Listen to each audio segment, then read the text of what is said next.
hanya digunakan sebagai sarana hiburan, tetapi juga telah menjadi alat komunikasi dan diplomasi internasional.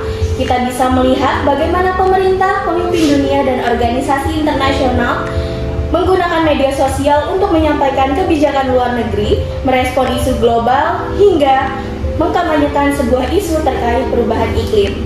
Oke, sebelumnya saya jelaskan dulu SDGs itu apa. SDGs itu adalah Sustainable Development Goals atau tujuan pembangunan berkelanjutan untuk mengatasi masalah-masalah global. Seperti contoh SDGs 13 itu Climate Action atau tentang isu perubahan iklim.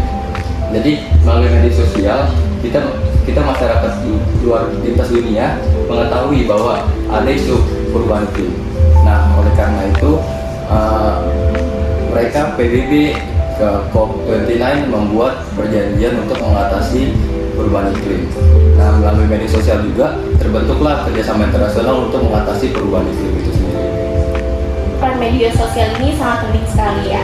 Terus mungkin jika dikaitkan dengan poin SDGs ke-13 tentang aksi perubahan iklim, kira-kira bagaimana sih dan seberapa sering media sosial ini digunakan sebagai sarana kampanye dan juga diplomasi iklim, dan sejauh mana media sosial berkontribusi terhadap pencapaian SDGs poin ke-13? Oke, sebelumnya saya jelaskan dulu SDGs itu apa. SDGs itu adalah Sustainable Development Goals atau tujuan pembangunan berkelanjutan untuk mengatasi masalah-masalah global.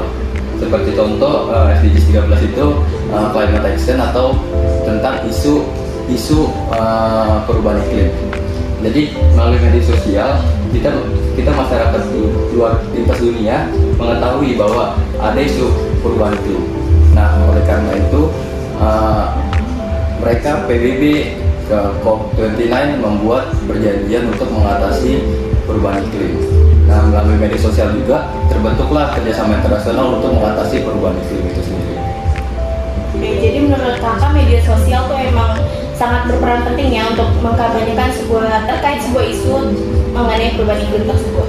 Oke, terkait tentang media sosial ini kita tuh harus tahu nggak cuma dampak positifnya aja yang bisa dilihat oleh masyarakat internasional gitu ya.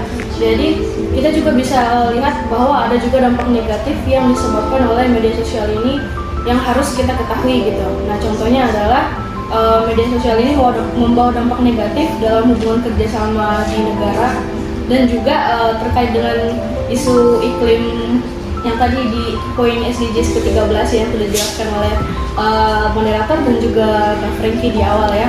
Akibatnya itu yang membuat hubungan kerjasama di masyarakat global dan juga antar negara tersebut menjadi lemah gitu ya. Itu adalah salah satu dampak negatif dari media sosial ini di dalam hubungan antar negara gitu.